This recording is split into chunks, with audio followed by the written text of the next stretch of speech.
I never should have bought that antique mirror.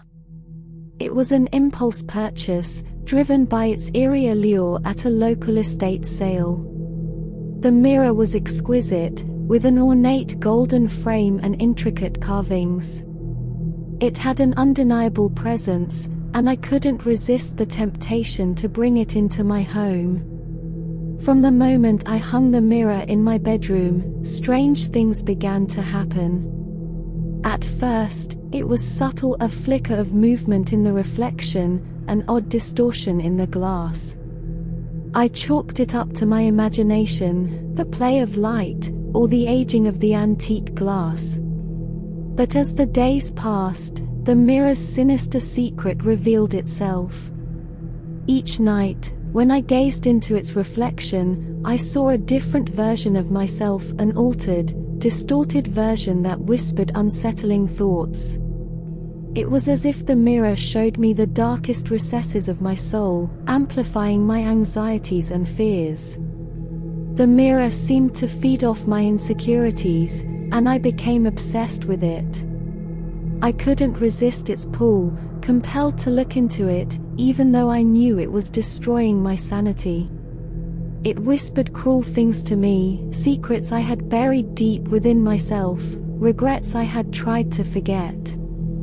The more I looked, the more I felt like I was losing control of my mind. One night, as I stared into the mirror, I saw myself committing unspeakable acts of violence.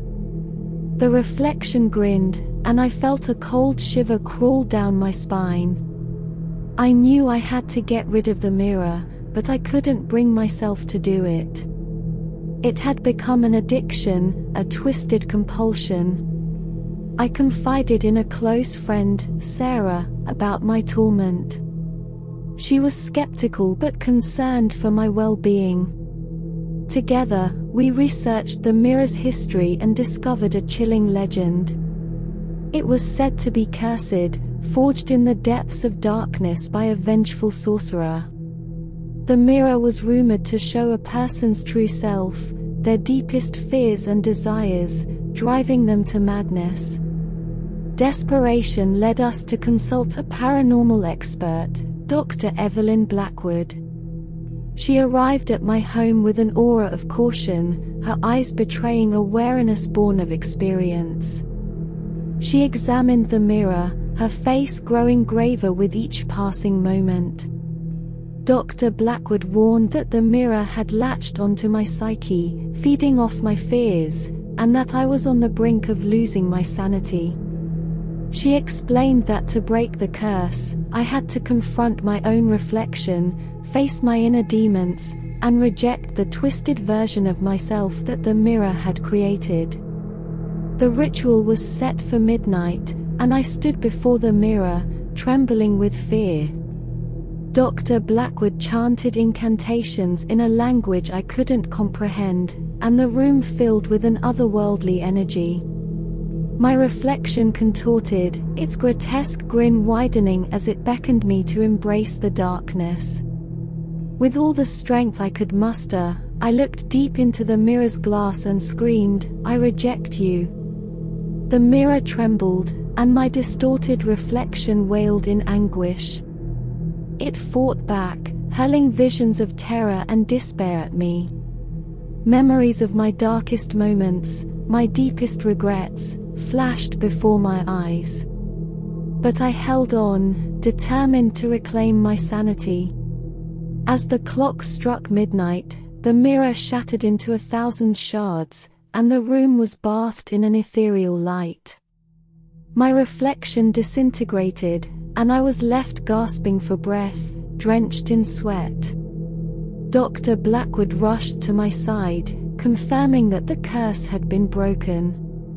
In the weeks that followed, I slowly began to rebuild my life. The mirror's curse had left scars on my soul, but I was determined to heal. I had learned the hard way that our inner demons could consume us if we let them, and that facing them head-on was the only way to regain control. The antique mirror, now a shattered relic, served as a haunting reminder of the darkness that could lurk within us all. I never wanted to see my own reflection again, fearing the remnants of the curse might still linger. I learned the importance of self-acceptance and the danger of letting our fears and insecurities consume us. And so, I moved forward, leaving the cursed mirror and its malevolent whispers behind.